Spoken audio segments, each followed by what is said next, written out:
How's it going, guys? It's Syke and we're back with another video. Today's video is going to be over how to breed villagers. Breeding villagers is actually quite simple. You only need a couple things and a couple villagers. The big piece of it is you're going to need extra beds per villager, but there's more specifics that go into it. So let's get into it. Let's figure out how to breed them, what even is breeding them, how long does it take, what do they do. Let's just go. Now these villagers I have from another video, which is how to cure zombie villagers. That's why their drops or their their sales are decreased. So if you want to know how to do that, link in the description. You can check those out. Those are some of the best villagers because they have cheaper sales than the regular ones that are just born and bred. So let's get up here. Also, you're probably wondering why I'm jumping so high and moving so quick. It is because those big beacons over there, they are causing all those effects. They're pretty far off. That's also going to be linked down below if the video's been released yet. But let's get all this excess stuff out of my inventory, add a little bit of light here so you guys can see, and let's get into it. So at least for the specifics of this, you're going to need 2 villagers or more. You're going to need 2 beds or at least 3 beds. So if you have 2 villagers, you need 3 beds so that the new villager can spawn in. You're also going to need a light source so that whenever you breed these guys, no mobs spawn in, including villagers, zombies, unless you're wanting them to for the zombie villager. There's also a couple different food sources that you can use. It's basically everything they can grow, which is bread, comes from wheat, and there's going to be, you need at least 3 bread and excess, so 4, and then 12 carrots, 12 beetroots, or 12 potatoes to breed them, and that is per villager. So you would need 6 pieces of bread to give both of the villagers if you're doing bread, and you would need 24 carrots if you were using carrots, 24 if you were doing beetroots, and 24 if you were doing potatoes. It's virtually the same for all of them.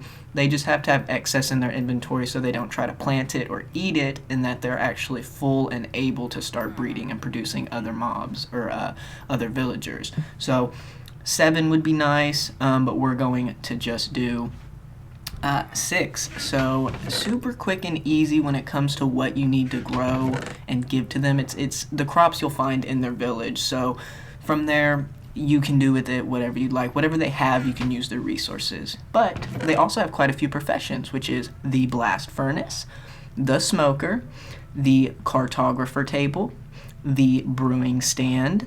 There is also a composter, which they all have their own professions in those. I just can't think of all the names of those.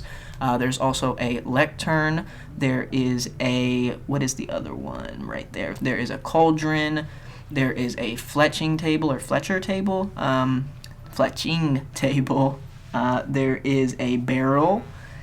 Let's see. Yeah, barrel, a sawmill, a smithing table, a grindstone, and it looks like a loom.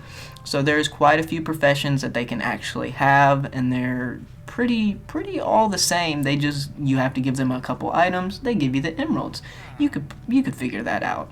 If you want to place down all of those things, you can. I'm not going to show you how to make all of them because Minecraft has all of those tutorials within the game itself, so I figured you won't need that. But let's go give these villagers a bunch of bread. Let's wake them up because I have the time froze to sunrise, so they won't actually wake up, so that they would stay in that bed while I did the video. But let's give him some bread. Let's give him some bread. And as you can see, if you only give them 3, they're not going to start doing stuff. This guy's on a bed, so he's not picking up the bread right away. So we'll just put him down on the ground and give him some bread. So they each have 3, but they're not doing anything, and that's because they don't have enough in their inventory to actually start breeding. They have just the minimal requirements. So give them more. I say just throw virtually as much as you can at them. If you have a full stack of carrots or potatoes or beetroots or bread, just toss it all at them, or toss a large portion and then over time, the more they have in their inventory, the more they can continuously keep breeding. Bread is the easiest one because technically it doesn't take that much wheat. I mean, it's the same whichever order you go. If you do bread, technically it's 12 wheat or 9 wheat. So I mean, give or take, it's up to you, whatever you want to do. But give them enough to where they have excess in their inventory, and then after about, I don't know, about 25 seconds, hearts will come over their head and they will start breeding. And then from there, a baby villager will pop out.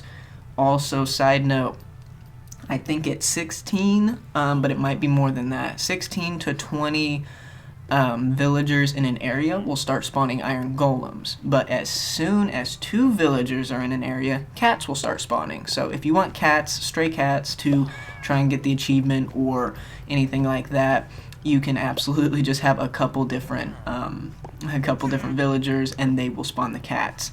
And kids, they have to grow up on their own. There's no like forcing them to grow up faster. If you throw bread or anything at them, they'll just walk away. But if they have excess in their inventory, they will continue to breed over and over and over until they are, done, until they're out of food or until there are not enough beds for them to produce anymore.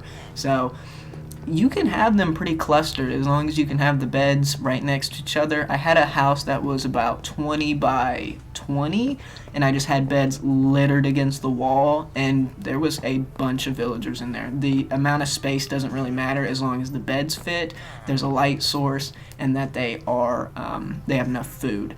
And I put down all of these different professions so that they have something to do.